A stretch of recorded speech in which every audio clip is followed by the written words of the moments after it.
No! I can't leave! I'm not boarding that plane! No! Ma'am? The gate agent's voice cut through her thoughts. Are you boarding? Kira looked down at the boarding pass. At the passport Minjun had moved heaven and earth to get for her. At the ticket to freedom that had cost him everything. Kira took a deep breath. No, she said quietly. The gate agent blinked. Excuse me? I'm not boarding. Kira's voice grew stronger. I'm not getting on that plane. Ma'am, this is the final... But Kira was already turning away, her box braids swinging as she walked back into the terminal. Her heart hammered against her ribs. Her hands shook. Every logical part of her brain screamed that she was making a mistake.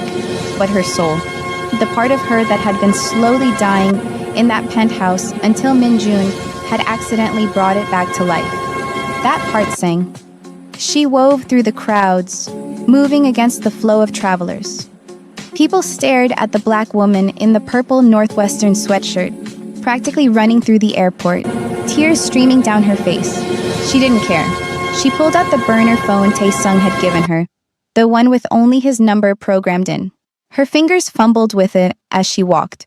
Before she could dial, it rang. Don't, Tae-sung's voice said when she answered. No greeting. Just that single word. Kira's steps faltered. What? Don't do what you're about to do. Get on that plane. Mr. Kang sacrificed everything to give you that ticket. I know what he sacrificed. Then don't waste it. Tae-sung's voice was harsh, urgent. His father has men watching the airport. If you don't board that plane, they'll know within minutes. They'll find you. They'll kill you. And they'll make sure Mr. Kang watches. Kira stood in the middle of the terminal, travelers flowing around her like water around a stone. Where is he? At the Shilla Hotel. The wedding. Kira, please. I've known Mr. Kang since he came back from LA after his brother died. I've watched him become something cold and dead. You brought him back to life. Don't throw that away by throwing away your own life. Tell me where the wedding is, Kira said. Her voice didn't shake anymore. The exact location. Now. Tae-sung was quiet for a long moment. Then he sighed, defeated. The grand ballroom. But Kira, his father's men are everywhere. Security is airtight. You won't make it past the lobby. Then I'll die trying. She started walking toward the exit, toward the taxi stand. Better to die fighting than live as a coward. You sound like Mr. Kang's brother, Tae-sung said softly. That's what got him killed. Then at least I'll die in good company. She hung up before he could argue. In a black sedan parked outside the international terminal, one of Kang Dae-jung's men spoke into his radio. Target confirmed. She's leaving the terminal, not boarding the flight. Repeat. Target did not board Flight 285. The voice that crackled back was cold, amused. Follow her. Don't engage. Yet. Let's see where the little bird flies. The man grinned. Yes, sir. He gestured to his partner, and they pulled out into traffic, following the taxi that had just picked up a black woman with box braids and a purple sweatshirt. She was heading toward Gangnam, toward the Shilla Hotel. This was going to be entertaining. The grand ballroom was a vision that had cost more money than Kira's entire cafe had been worth. Cream and white silk draped from the 30-foot ceilings. Crystal chandeliers, each one probably worth a year of Kira's rent, cast prismatic light across 500 guests in designer formal wear. Flower arrangements that belonged in art museums decorated every surface. A string quartet played Pachelbel's canon with perfect, soulless precision. It was beautiful. It was suffocating. Minjun stood at the altar in his custom tuxedo, his face a perfect mask. He'd learned to wear masks well over the past 7 years. This was just another one. The dutiful son, the perfect heir, the groom who definitely wasn't dying inside. His father sat in the front row, sharp eyes missing nothing. A predator in an expensive suit, watching to make sure his investment paid off.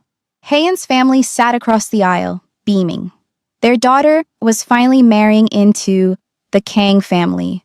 Years of patience, years of waiting, finally paying off. Everyone who mattered in Seoul's underworld sat in those pews. Legitimate businessmen who laundered money. Politicians who looked the other way. Lawyers who made problems disappear. This wasn't just a wedding. It was a merger, a consolidation of power. And Min-jun was the currency being traded.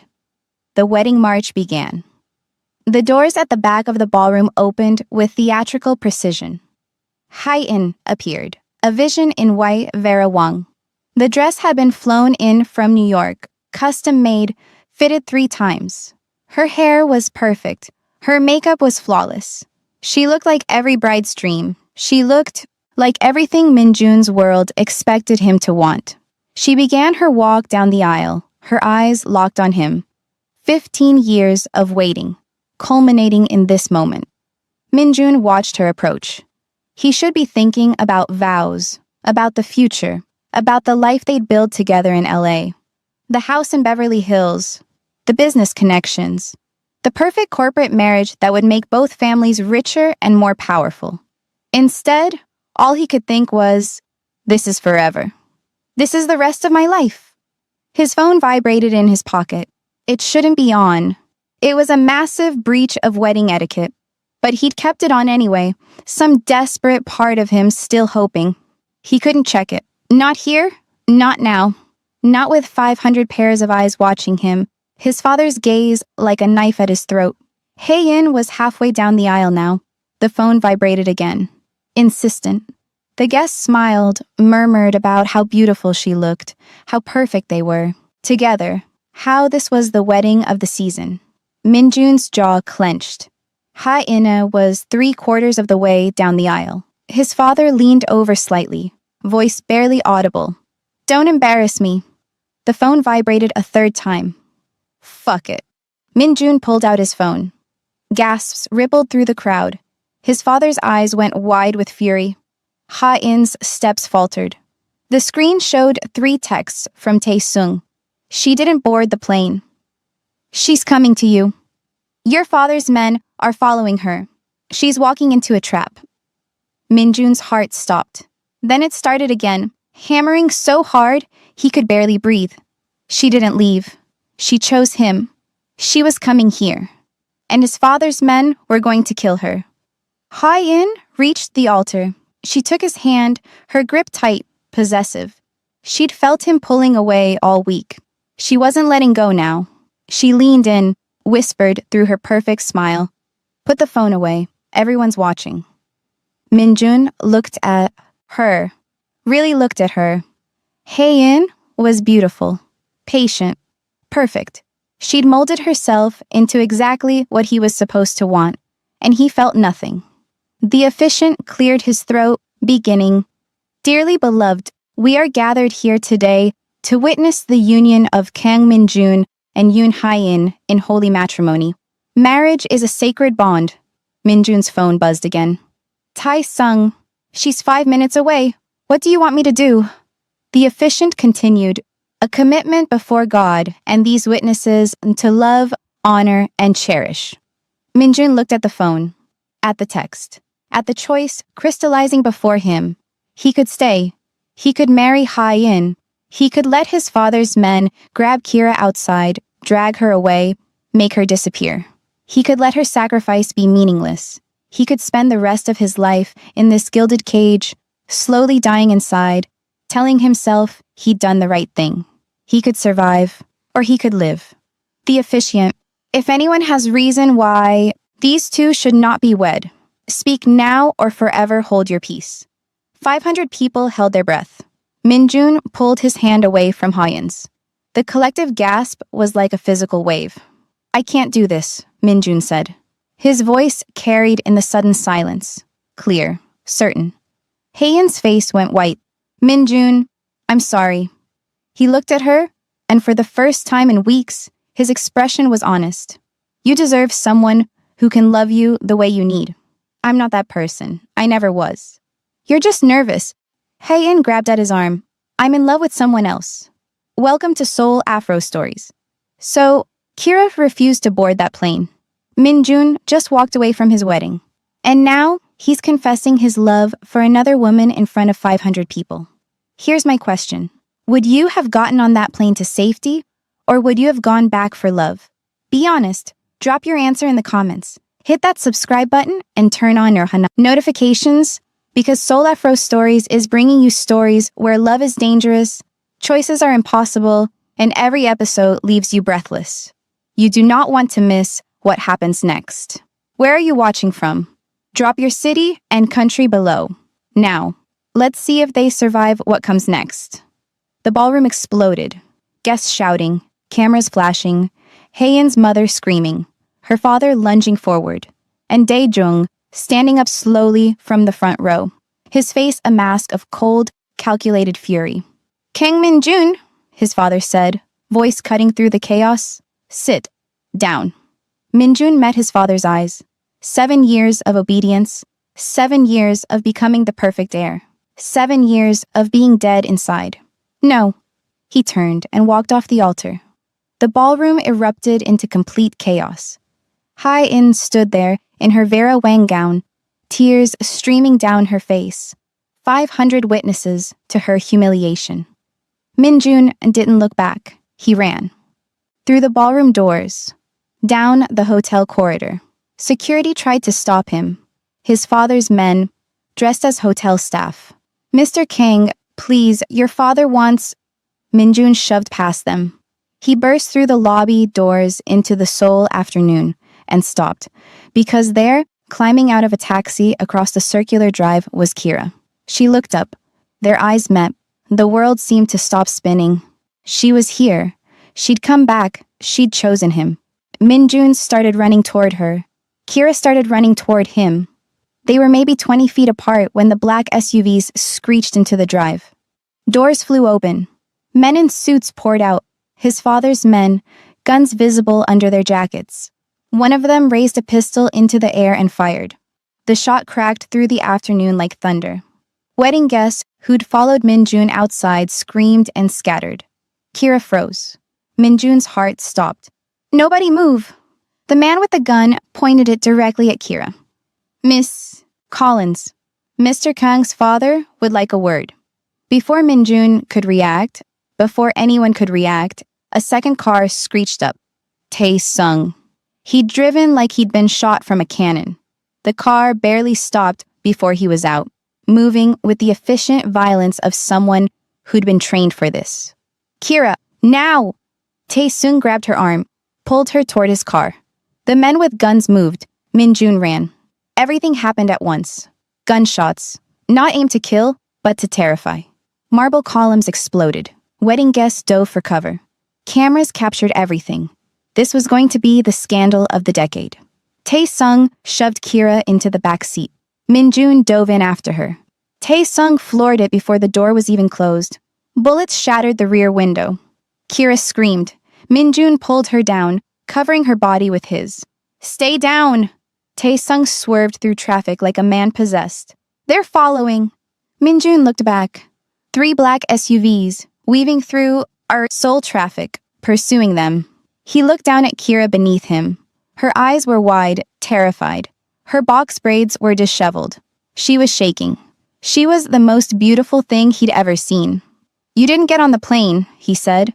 "You didn't marry her," Kira replied. Despite everything, the gunfire, the chase, the fact that they were probably going to die in the next 5 minutes, Min-jun laughed, and then he kissed her.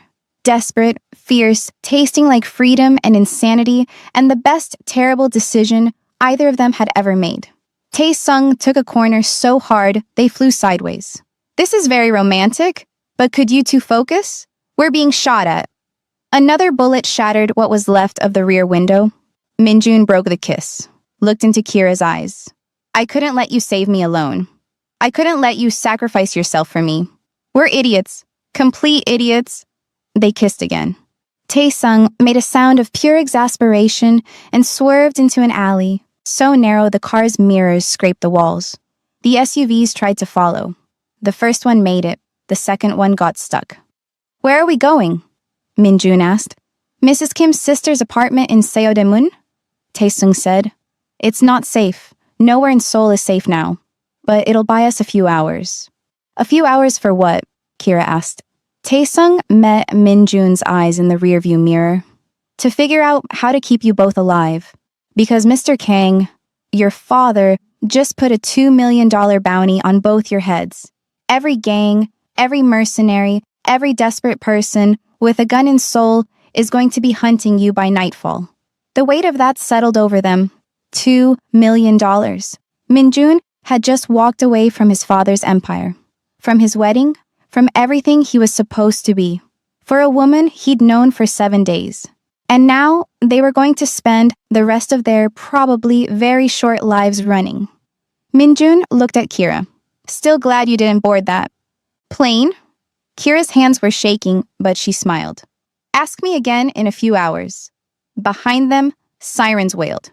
The chase continued. Seoul's underworld was mobilizing.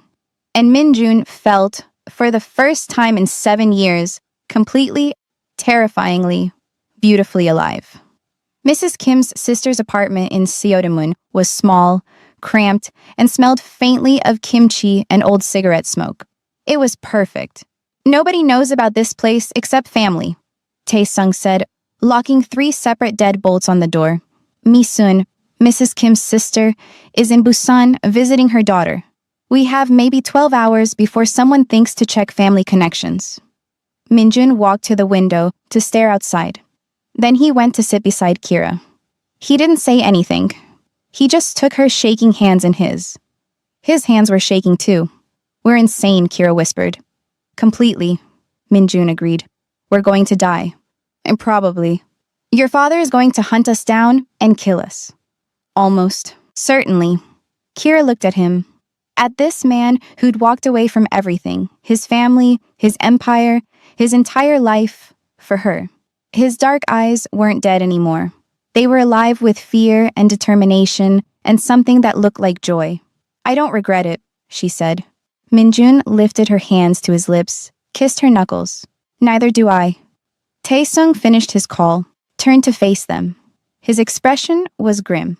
I have good news and apocalyptically bad news. Bad news first, Minjun said. Your father's bounty went public 20 minutes ago. $2 million for both of you. Alive. He wants to deal with you personally. Tae-sung's jaw tightened. Every crew in Seoul is mobilizing. The Yakuza connections are interested. The Chinese triads have people in the city. And, he paused. Haein is offering her own bounty. $1 million for information leading to your location. Kira felt the blood drain from her face. She wants us dead that badly? No, Tae-sung said quietly. She wants you to hurt the way she's hurting. Money quote from her press release. I don't want them dead. I want them to lose everything they love. The way they made me lose everything I loved. Minjun's hand tightened on Kira's. The good news? I've been in contact with David Park in Los Angeles. Minjun's head snapped up. David Park? Your father's enemy, yes. David Park, whose brother was killed in the Koreatown Territory War 15 years ago. He hates Kang Dae-jung more than anyone alive. Tae-sung smiled grimly. He's willing to help, out of spite, but he'll help. He can get you into LA, set you up with new identities, a place to hide. LA, Minjun breathed. The city where he'd been happy once. Where he and Hyun-suk had eaten at Mrs. Park's every Friday. Where he'd been himself before tragedy made him his father's weapon. There's a flight tomorrow night, Tae-sung continued. Korean Air to LAX. I can get you on it with fake passports, but he held up a hand. You'll need to survive until then. 24 hours. And every second, more people will be looking for you. Kira's mind raced. 24 hours, 1 day. It seemed impossible, and somehow shorter than the 7 days she'd been Minjun's prisoner. We need supplies, Minjun said, his voice taking on the cold, calculated tone Kira hadn't heard since her first days in the penthouse. This was the Minjun who'd run his father's operations. Money, weapons, disguises. Already done. Tae-sung pulled out a duffel bag. Cash, about 10 million won. 2 handguns with ammunition. Passports under the names Jason Park and Michelle Johnson. Plane tickets and...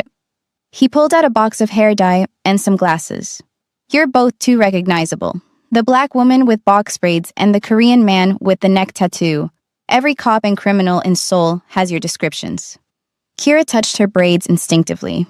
She'd been wearing braids for 2 years. They were part of her identity now. Minjun's hand went to his neck, to the small geometric tattoo that had been there since he was 22, a memorial to Hyunsuk, gotten 3 days after the funeral. "We don't have to be ourselves anymore," Kira said quietly. She wasn't sure if that was tragic or liberating. "Just for now," Minjun said. "Just until we're safe. Then we can be whoever we want." Tae-sung set everything on the table. "I need to leave. My phone is being tracked. I can feel it. If I stay too long, they'll follow me here. There's food in the kitchen. Don't leave the apartment. Don't answer the door for anyone except Mrs. Kim.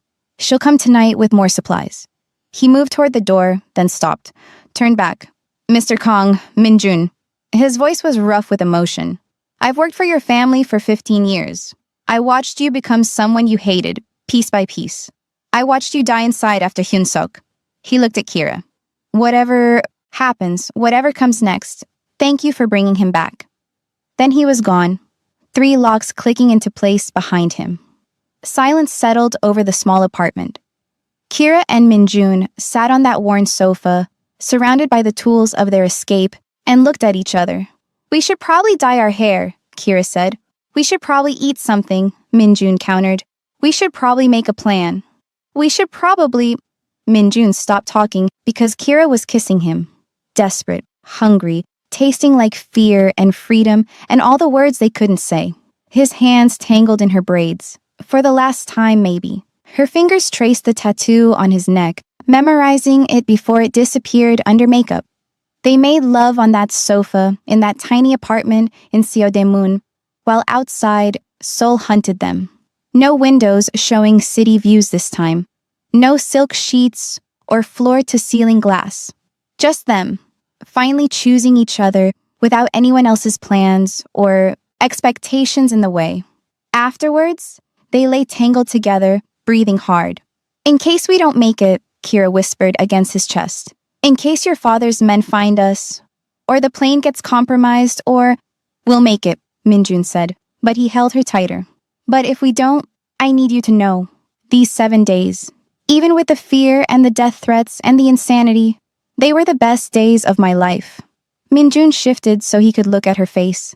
His hand cupped her cheek. "I love you." He'd never said it before. Not once in the past 7 days. Not when he was inside her. Not when he was giving her the envelope. Not when he was walking away from his wedding. But he said it now. In this cramped apartment with a bounty on their heads and 12 hours until their escape attempt. "I love you," he repeated. "I've been dead for 7 years. You brought me back to life.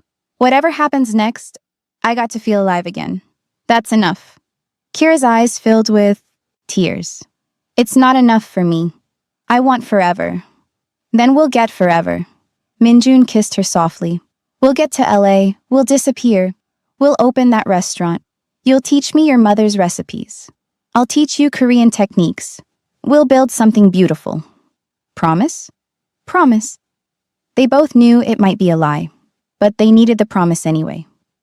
Hours later, Kira sat in the tiny bathroom while Minjun carefully applied hair dye to her braids, turning them from black to auburn. "You'd think after running a criminal empire, I'd be better at this," he muttered, dye on his hands, concentration furrowing his brow. Kira laughed. "You've probably never done anything domestic in your life. I made coffee once. You saw. It was terrible. It was really terrible." They fell into comfortable silence. Outside, Seoul continued its hunt. Inside, they prepared to become other people. When they were done, Kira's braids, now auburn, Minjun's dark brown hair bleached to a lighter brown, both in glasses, looking like different versions of themselves, they stood in front of the bathroom mirror. "Jason Park and Michelle Johnson," Minjun said, reading from the fake passports. "Engaged couple on vacation." Mrs. Kim arrived at midnight with more food and clothes. She took one look at them, hair dyed, wearing unfamiliar clothes, looking like strangers, and started crying. "You foolish, beautiful children," she sobbed, pulling them both into a fierce hug. "You're going to get yourselves killed." "Probably," Minjun admitted. "But we'll do it together. Kira added. Mrs. Kim pulled back, wiping her eyes. I brought news. Your father, she looked at Minjun. He's given a press conference. It's all over the news. He's denounced you. Called you a traitor. Said you've been brainwashed by a foreign woman. He's frozen all your accounts, revoked your access to everything. You're dead to him, officially. Minjun's jaw tightened, but he nodded. Expected. And hey in. Mrs. Kim turned to Kira. She's devastated, but she's also dangerous. She knows you. She knows how Minjun thinks. She's already told the press that you'll try to leave the country, probably to the US. Security at Incheon is tripled. Kira's stomach dropped. So we can't get out. Not through official channels. Mrs. Kim pulled out another envelope. That's why Tae-sung arranged something else. A cargo ship leaving Busan port tomorrow evening, bound for Los Angeles. It's owned by David Park's associates. They'll smuggle you out in a shipping container. A shipping container, like cargo. Like the products Minjun's father had probably smuggled 1,000 times. The irony wasn't lost on anyone. It's a 3-week journey, Mrs. Kim continued. Rough, dangerous, but it's the only way. Minjun looked at Kira. 3 weeks in a shipping container. No windows. Limited air. Probably terrible food. Sounds romantic, Kira said dryly. Despite everything, they both laughed. Mrs. Kim shook her head, somewhere between exasperated and fond. You'll need to get to Busan by tomorrow afternoon. That's a 4-hour drive.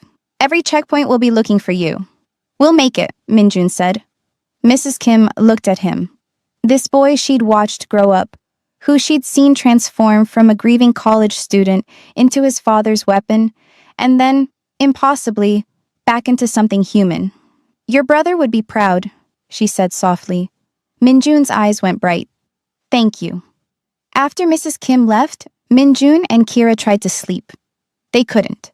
They lay on the sofa, tangled together, watching the hours tick by on the small clock.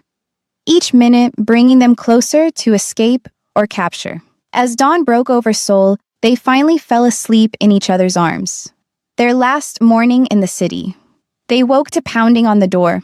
Minjun was on his feet instantly, gun in hand. Kira scrambled up, heart hammering. Who is it? Minjun called in Korean. Mrs. Kim's sister. Mi-soon, let me in. Quickly. Minjun exchanged a glance with Kira. It could be a trap, but they didn't have a choice. He opened the door. Mi-soon rushed in, a woman in her 60s, breathless and terrified. They know. Someone saw Tae-sung's car in this neighborhood last night. They're going building to building. Through the window, Kira could see black SUVs at the end of the street. Men in suits, moving with purpose, showing photos to residents. They had maybe 5 minutes. There's a service exit, Mi-sun said, already moving. Through the building's back. It leads to an alley. I have a car waiting. My daughter's. Go. Minjun grabbed the duffel bag. Kira shoved her feet into shoes. No time for anything else. They ran. Down the back stairs, Minjun's hand tight on Kira's. Behind them, they heard shouting. The men had reached Mrs. Kim's sister's floor. Into the alley. A small Hyundai waited, keys in the ignition. Go to Busan, Mi-sun called after them. Don't stop for anything? Minjun floored it. Behind them, men poured into the alley. Gunshots. The Hyundai's back window shattered. Kira screamed. Minjun swerved wildly, taking corners at speeds that made the tires scream. Hold on, he shouted. Seoul blurred past. Morning traffic became a deadly obstacle course. Minjun drove like a man possessed, or like someone who'd been trained by his father's drivers, which was essentially the same thing. They lost the pursuers somewhere near Gangnam. Maybe. It was hard to tell. Minjun didn't stop driving until they hit the highway south toward Busan. Only then did he let himself breathe. Kira was shaking in the passenger seat, tears streaming down her face, her new auburn braids disheveled. Still glad you didn't board that plane? Minjun asked, trying for levity. Kira's laugh was half sob. Ask me again when we're in LA. If we make it to LA. When? Kira insisted. When we make it. Minjun reached over, took her hand. When? 4 hours to Busan. 4 hours to the shipping container that would carry them across the ocean to freedom. 4 hours, where every second could be their last. Behind them, Seoul receded. The city that had been Kira's prison and Minjun's cage. The place where they'd found each other in the most impossible circumstances. They didn't look back. The Shilla Hotel's presidential suite had been transformed into a war room. Hyein sat at the center of it all, still in her wedding dress. She'd refused to change. Let them see what he'd done to her. Let them remember. Her makeup was ruined. Mascara streaked, lipstick smudged, hair disheveled. She looked like a beautiful ghost, a vengeful bride from a horror movie.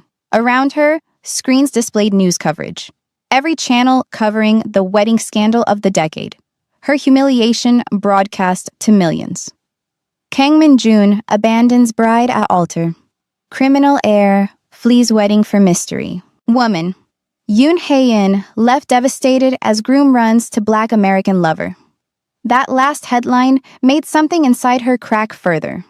Her father paced the room, shouting into his phone in rapid Korean. Her mother sat in the corner, crying quietly. Both of them ruined by association. Their family's reputation destroyed. 15 years. 15 years, Ha-in had waited, molded herself, sacrificed her life in LA, her career, her identity, all for him. And he'd thrown it away for a girl he'd known 7 days. The door opened. Kang Dae-jung entered, flanked by his men.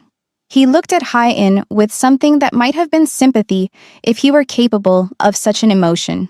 "Miss Yoon," he said, "my sincere apologies for my son's behavior." Ha-in laughed. It sounded unhinged even to her own ears. "Your apologies? Your son just destroyed my life in front of 500 people. Apologies don't fix that." Dae-jung sat across from her, his movements precise, controlled. "No, but revenge might." Hae-in met his eyes. "I'm listening. My son has betrayed everything. His family, his duty, his heritage. All for some American girl who's been here barely a week." Dae-jung's voice was cold, measured. He needs to be taught a lesson. They both do. What kind of lesson? Hae-in's heart was pounding. "I want them found. I want them brought back. The girl..." Dae-jung paused. "She dies. Slowly. While my son watches. Then I'll deal with him personally." Hae-in should have been horrified. She should have objected, should have had some moral line she wouldn't cross. But all she felt was vindication. "I can help," she said. "I know Min-jun. I know how he thinks. And I have resources in LA. He'll run there, to his old connections. David Park." Dae-jung's eyes narrowed. "David Park, that traitor." "David Park, who hates you more than anything," Ha-in said. "He'll help Min-jun out of spite, which means we know exactly where they're going." "You seem very certain." "I've known Min-jun since we were 15. Hae-in's voice was bitter. "I know him better than he knows himself. He'll go to LA. He'll try to disappear. He'll think he's being clever." She leaned forward. "But I'll be waiting." Dae-jung smiled. It was a terrible thing to see. "What do you want in return?" "I want her to know it was me," Hae-in said. "Before she dies, I want her to know that I destroyed them. That her choice to come back, his choice to leave me, I want them to regret it with every fiber of their being." "Done." They shook hands. A deal made in hell. After Dae-jung left, Ha-in finally allowed herself to change out of the wedding dress. She stood in front of the mirror in the bathroom, looking at herself. She didn't recognize the woman staring back. When had she become this person? This vengeful, broken thing? And now, someone else. A stranger. A girl from Chicago who'd been here 7 days, had succeeded where Ha-in couldn't. It wasn't fair. Ha-in pulled out her phone, called her contact in LA, James Miller, an LAPD detective who was deeply corrupt and deeply in her pocket. "James," she said when he answered, "I need a favor." "Ho-in? Jesus, I saw the news. Are you..." "I'm fine," she lied. "I need you to find 2 people when they arrive in LA. Kang Min-jun and Kira Collins. They'll be using fake names, probably flying in through LAX or coming in by cargo ship through the port. That's a lot of entry points to monitor. I'll pay triple your usual rate." Silence. Then, what do you want done when I find them? Hae-in closed her eyes. This was it. The moment she became someone she couldn't come back from. Track them. Report their location to me. Nothing else. I want to handle this personally. You got it. I'll have people at every entry point within the hour. After she hung up, Hae-in sat on the edge of the bathtub and finally let herself cry. Not for Min-jun? Not anymore. For the girl she'd been at 15, who'd believed in fairy tales and true love. For all the years she'd wasted waiting for someone who would never love her back. And for the woman she was about to become. Someone who could order another person's death without flinching. The drive to Busan was 4 hours of terror. Every car behind them could be a threat. Every checkpoint could be their capture. Min-jun drove with one hand on the wheel, one hand on the gun in his lap. They stopped once at a rest area outside Daegu to use the bathroom and buy food. Min-jun kept his head down, glasses on, trying to look like a regular person and not someone with a $2 million bounty on his head. The woman at the convenience store counter looked at him twice. Min-jun's heart stopped. You look familiar, she said in Korean. I get that a lot, Min-jun replied, keeping his voice light. He paid quickly, grabbed the bags, and walked out as calmly as he could manage. They reached Busan as the sun was setting, painting the harbor in shades of orange and gold. The port was massive. Hundreds of shipping containers, cargo ships from around the world, the mechanical ballet of cranes loading and unloading. Somewhere in this chaos was their escape. Tae-sung had sent coordinates. A specific dock, a specific ship. Min-jun parked the Hyundai in a public lot. They'd abandon it here. Someone would find it eventually, report it. But by then, they'd be gone. They walked through the port like they belonged there. Just another couple. Jason Park and Michelle Johnson, going to visit family in LA. The ship was called the Hanjin Progress, a massive cargo vessel that looked like it had seen better decades. Rust stains, peeling paint, but it was sailing to LA, and that's all that mattered. A man waited by the gangway. Korean, 50s, with the weathered look of someone who'd spent his life at sea. Jason Park? He said in English. That's me, Min-jun replied. The man looked them over. David Park sends his regards. Says to tell you that you're even now, whatever that means. Min-jun nodded. Some old debt between David and his father, settled by helping the son escape. Your container is this way. He led them through the ship, down into the cargo hold. The smell hit them first. Metal, oil, seawater, and something else. The smell of things that had traveled far from home. Their container was in the middle of the stack. Modified, the man explained. Air vents installed. A small space cleared with mattresses, water, food supplies. It looked like a prison. 3 weeks, the man said. Give or take, depending on weather. We'll let you out for bathroom breaks when it's safe, but mostly, you'll be locked in, for your own safety. Understood, Min-jun said. The man looked at Kira. Last chance to change your mind, miss. 3 weeks in a metal box ain't easy? Kira thought about it, really thought about it. She could still run. She could still make it back to Seoul, find her passport, her ticket, board a plane to Chicago, go back to her life. She looked at Min-jun, at this man who destroyed everything for her. I'm good, she said. They climbed into the container. The door sealed behind them with a metallic clang that sounded horribly final. Darkness. Complete, suffocating darkness. Then Min-jun found the battery-powered lantern they'd been left. Weak yellow light filled their prison. It was about 8 feet by 8 feet. Mattresses on the floor, boxes of non-perishable food, bottles of water, a bucket in the corner for emergencies. This was going to be their home for 3 weeks. Kira started laughing. Hysterical, exhausted laughter that turned into sobs. Min-jun pulled her close. We're going to be okay. We're in a shipping container. I know. Running from your father and your ex-fiancé. I know. This is insane. I know. Min-jun tilted her face up, kissed her softly. But we're together. And we're alive. That's enough. Outside, They heard the sounds of the ship preparing to depart. Engines rumbling to life, chains rattling, the deep horn signaling departure. The Hanjin Progress pulled away from Busan port, carrying its cargo of electronics, textiles, machine parts, and 2 fugitives toward Los Angeles, toward freedom, or toward whatever came next. Marcus Collins sat in his cramped apartment, whiskey bottle on the coffee table, television flickering in the darkness. He'd been hiding in Houston for weeks now, ever since he'd fled Seoul, leaving Kira behind, ever since he'd chosen his own life over hers. The guilt gnawed at him sometimes, late at night when the whiskey couldn't numb it anymore. His sister's daughter, the girl he'd promised to protect after her mother died. But guilt didn't pay off $500,000 in gambling debts. Survival did. Marcus took another drink, flipping through channels mindlessly. Then he froze. The news.